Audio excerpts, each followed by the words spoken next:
Good morning, friends. We are going to continue our chapter on force and laws of motion. I hope you have revised the first two videos thoroughly. So, let us once again recall Newton's first law of motion. So, what is Newton's first law of motion? Also called Galileo's law of inertia.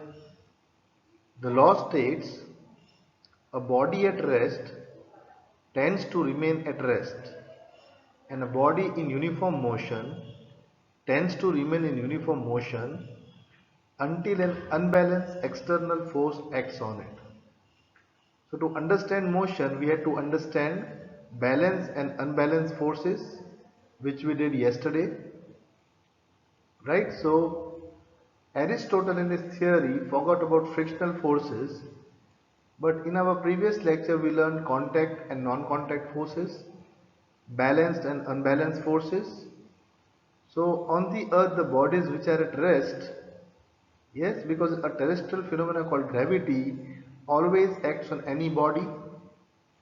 So yesterday we saw the body is at rest, which leads us to conclusion that there is a force balancing the force of gravity, which is called the normal reaction force, which makes the net force zero. So when a body is at rest, the net force is zero. Okay. Now we are going to see what happens when the net force is not zero. So yesterday we touched the concept of momentum, but today we are going to go a little into detail and understand force and motion. Previously we also discussed, we studied motion and the equations of motion, and in the previous lectures we learned that force is the cause of motion. Now how is the force related to motion is what we are going to see in this lecture. So the relation between force and motion. So here we take a few examples. Suppose a light weight vehicle, say a small car or a bike or a bicycle, and a heavy weight vehicle, say a loaded truck, are parked on a horizontal road. Both are on a horizontal road. Now it is common observation, a greater force is needed to push the truck than the car. Means Newton's first law says a body at rest wants to remain at rest, a body in uniform motion wants to remain in uniform motion until an external force acts upon it. But here the question is how much force? So we also learned the concept of inertia, the tendency to resist the change. We saw inertia of rest, inertia of motion and inertia of direction. So here the question is to bring a body at rest or to bring the body into motion, force is needed. The question is how much force and what is the comparison? Will a light vehicle need more force or will a heavy vehicle need more force? So common observation tells us that greater the mass means heavier the body, a much greater force is needed to push the truck than the car, to bring them the same speed in the same time. If you want to give the car and the truck both of them the same type of motion, means the same speed in same time, same acceleration, then we have to apply a greater force on the truck. In the same way, if both the bodies are traveling with the same speed, then we need a greater force to stop a moving truck than a car. It is more difficult to stop a truck or other than the car when they are moving with the same speed. So here, what have we seen? That to bring a heavy body into motion or a heavy body to rest, it requires more force than the force needed for a lighter body. Another example, two stones, one light and one heavy, are dropped from the top of a building. So the person at the ground level will find it easier to catch the light stone. It is easier to catch the light stone than the heavy stone. When he is catching it is bringing the moving stone to rest. When stones are dropped from the top of a building, yes, it catches speed, we know. So we have to bring it to rest. So a person catching it will try to bring it to rest. It is easier to bring a lighter stone to rest than a heavier stone. So what is the conclusion from these two examples? The conclusion is that mass of a body is an important parameter which determines the effect of force on the motion. So what effect the force has on the motion, to define that, to determine that, mass is a very important parameter. We just saw the example. To bring into motion, force is needed. But how much force? A body with a greater mass requires a greater force. A body with a lesser mass requires lesser force. In the second one about the stones which are falling down, they are in motion, we have to bring them to rest. Here again, the light stone can be brought to rest easily. The heavy stone, it's a little difficult, but here again force has to be applied, less force on the light stone and more force on the heavy stone. So this to help us to conclude that mass of a body is an important parameter that determines the effect of force on the motion. So remember that mass plays an important role. Now, there is one more thing to consider is speed. We considered mass, now look at speed. A bullet fired by a gun can easily pierce human tissue. Can pierce means go through human tissue. Imagine you have got a bullet in your hand, not in the gun, in your hand. And if you throw the bullet on somebody, will the person be hurt? Yes? Imagine the condition, you do not have a gun, but you have a bullet. If you throw the bullet on somebody, will the person get hurt? He might, but very less. But when you load the bullet into the gun and shoot it from a gun, the casualty is more. In this case, it was the same bullet with the same mass. But what is changing here is the speed. When the speed of the bullet is greater the speed, greater is the opposing force needed to stop the body. Here we are not stopping the bullet, but we are seeing that greater the speed of the bullet, greater is the force in the bullet, can cause more damage.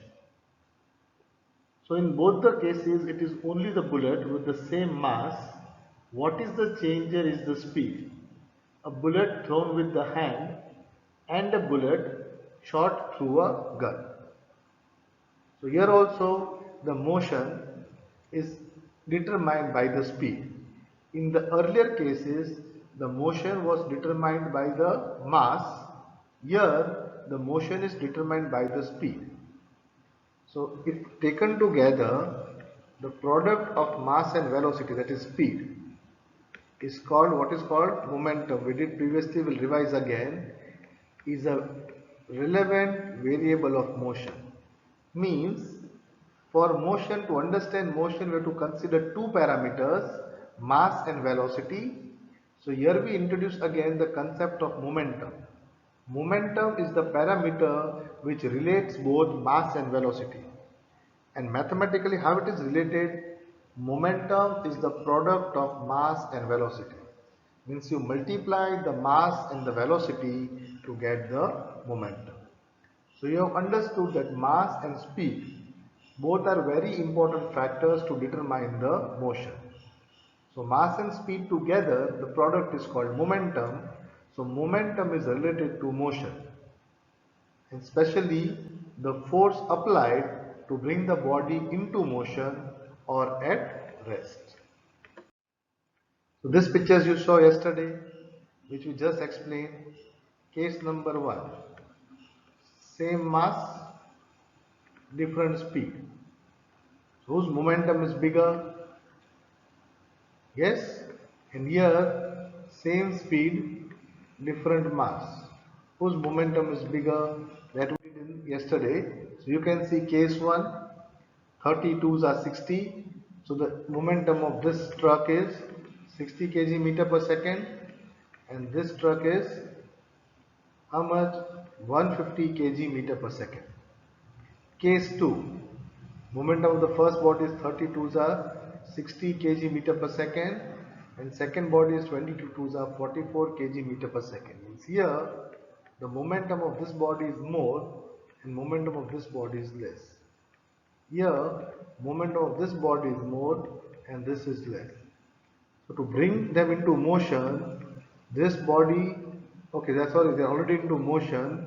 So more force will be needed to bring this body at rest in this condition, and here this body will need more force to bring it at rest. So momentum, how is it given? It is denoted by the letter P. It is denoted by the letter P. Momentum is denoted by P. P is equal to m into V. Momentum equal to mass into velocity. So the unit of momentum is kg meter per second. Now we'll see something else. Now we'll try to relate the momentum with the force. A seasoned cricketer. Who is a seasoned cricketer? Who has practiced a lot of cricket. So he has played cricket for many years, and a novice is a person who has just started to play cricket.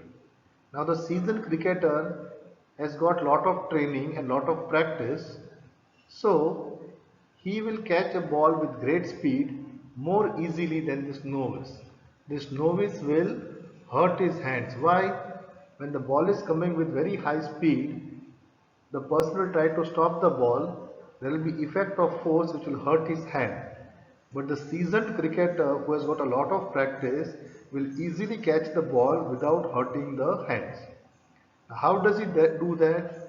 He takes a longer time for his hands to stop the ball. Means he catches the ball and takes his hand backwards.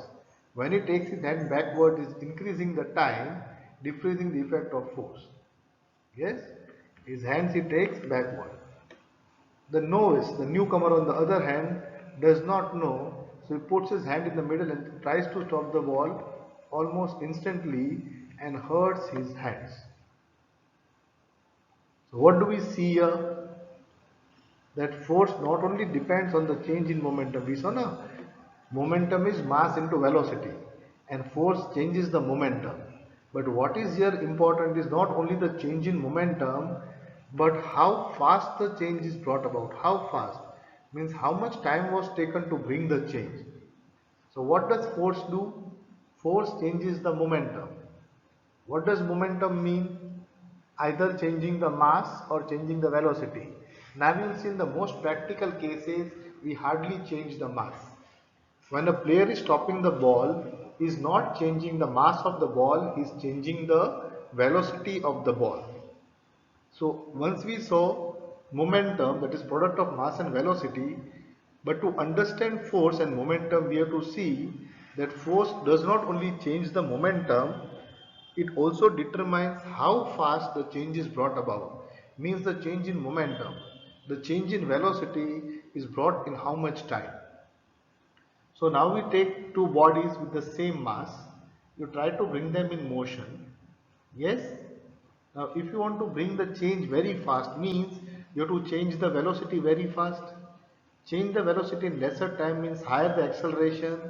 So force has something to do with the change in acceleration. In short, we can conclude that greater the rate of change of momentum means if momentum is changing at a very fast rate means the force is greater. Applying small force will also change the momentum but will take more time.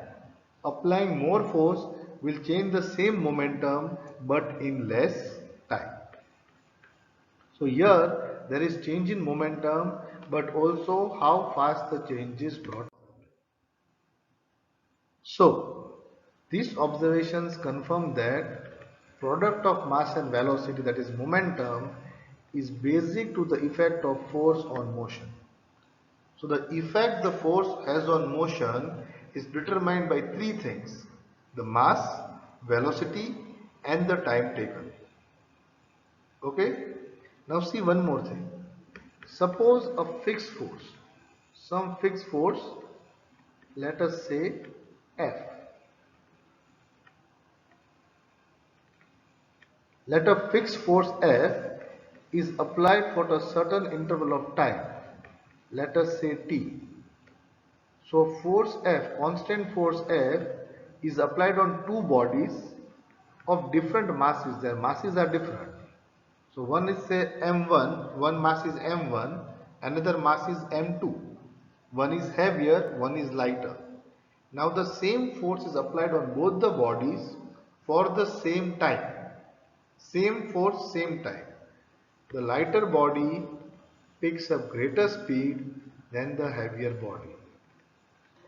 For example, you take a football, you can take a football and you can take a plastic ball, yes, a ball filled with air. You can take a basketball and a football, or a football and a volleyball.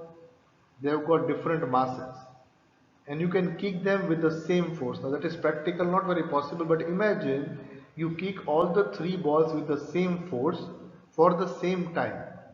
Means you are kicking them at the same time, not at the same time, sorry, for the same time, applying the same force. Which ball will cover more distance in a short time? Then first it will be the volleyball, because the volleyball is light. Second will be the football, because it is slightly heavier than the volleyball. And third is the basketball, because it is heavier than the other two. Okay? But here one thing we have not considered is the frictional force of the air. When the ball is traveling, the air will try to stop it, but here let us neglect the frictional force of the air. So we have kicked the balls, means two different bodies of different masses are applied by the same force for the same time. Okay? Now, at the end of the time, all acquire the same momentum. What does same momentum mean? Velocity. But why we have said same momentum? Simple. Momentum is mass into velocity. Now we saw whose mass is less, its velocity is more. Whose mass is more, the velocity is less. So when you apply the same force and multiply mass and velocity, you will get the same answer.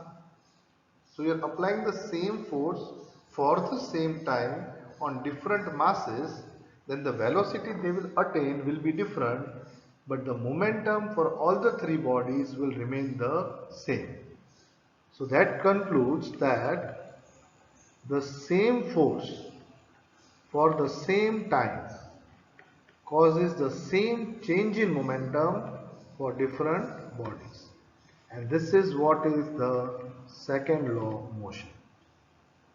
See again, the same force applied for the same time causes the same change in momentum for bodies of different masses. So now let us see Newton's second law. He gave this law after that observation. The rate of change of momentum of a body is directly proportional to the applied force and takes place in the direction in which the force acts. So, remember the words rate of change of momentum. It is not change of momentum. It is rate of change of momentum, means momentum is changing, but for the change how much time it takes, the rate of change. Is the change faster or is the change slower? The rate of change is a very important word here. The rate of change of moment of a body is directly proportional to the applied force. Okay, so the change in the momentum is directly proportional to the force, but what is important is the rate of change. And we have seen that the change in the momentum takes place in the direction in which the force acts. So to write it as an equation, we can write force is proportional, directly proportional to change in momentum. The change is there, but how much time is taken? That is dividing the time, and time taken means rate of change. If more time is taken, the rate of change is slower, because you see the time is in the denominator. If denominator is more, this value will be less. If denominator is less, this value will be more. So more time means less change, less rate of change. and less time means more rate of change. So this is the equation. Force is proportional to rate of change of momentum means change in momentum upon time taken. Written in the symbol form, F is proportional to delta P upon delta T. Now delta here means change. This is a triangle sign called delta means change. So delta P means change in momentum and delta T means change in time or time taken.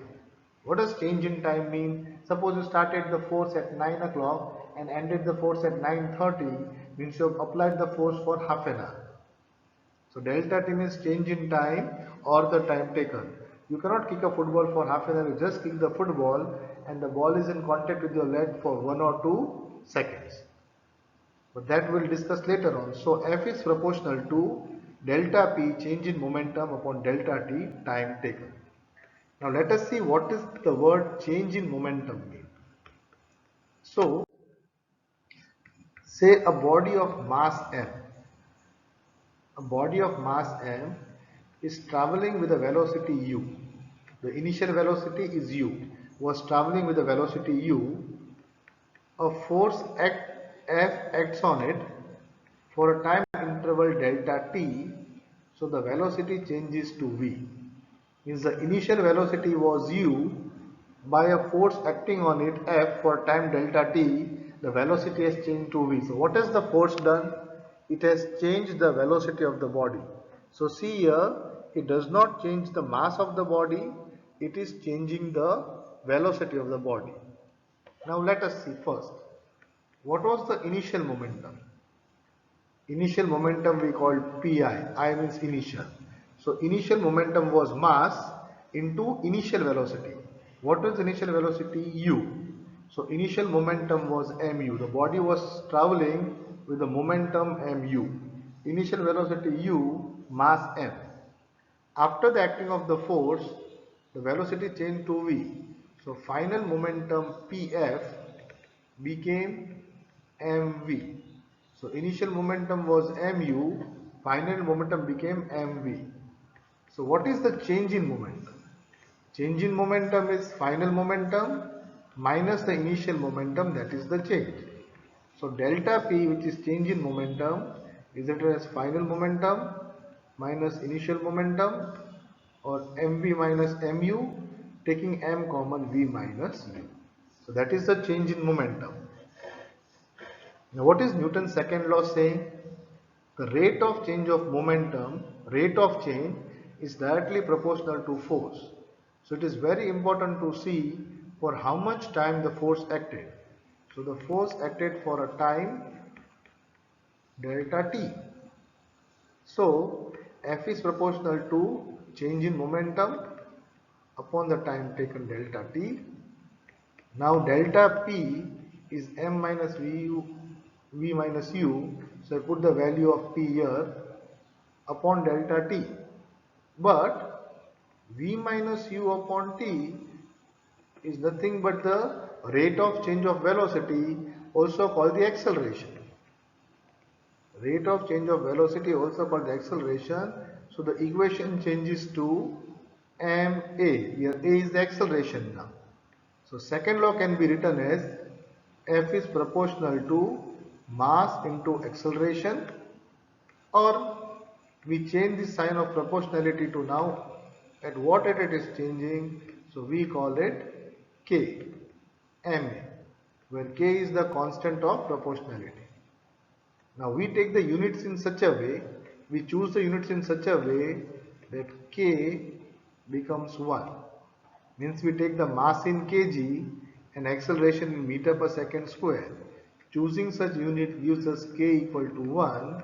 So the equation now becomes, the equation force equal to mass into acceleration becomes F equal to how much? F equal to ma, because we have taken K is equal to 1, so we have F equal to ma. This is another form of Newton's second law of motion. Okay. Is it clear? So Newton's second law is nothing but the mathematical form of the first law. The first law said what? A body at rest remains at rest, or a body in motion remains in motion until an external unbalanced force acts on it. So when the unbalanced force is acting, then the state of the body is changing. But the rate at which it is changing is given by which? Newton's second law.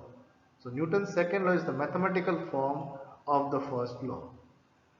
The units of force. So now the unit of force is given by Newton.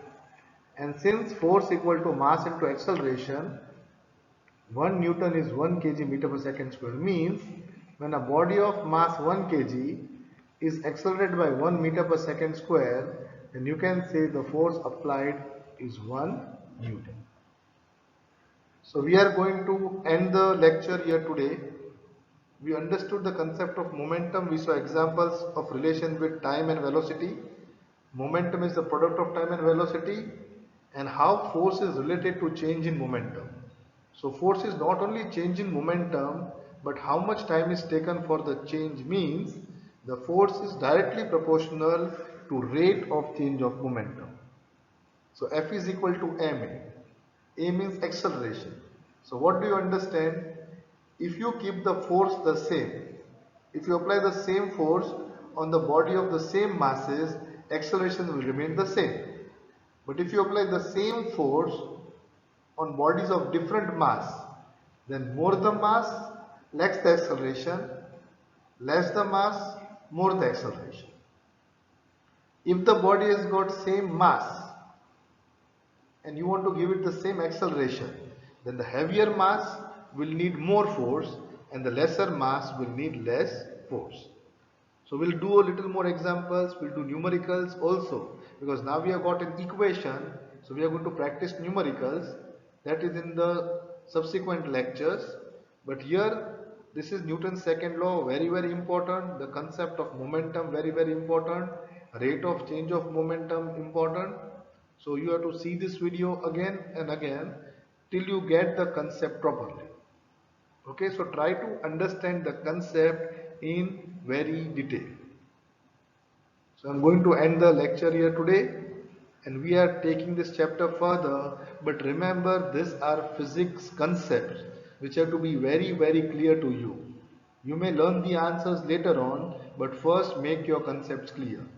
So this is only the third lecture today. If the need arises, look at the first lecture, second lecture, third lecture in continuity and keep on looking them till you relate everything together.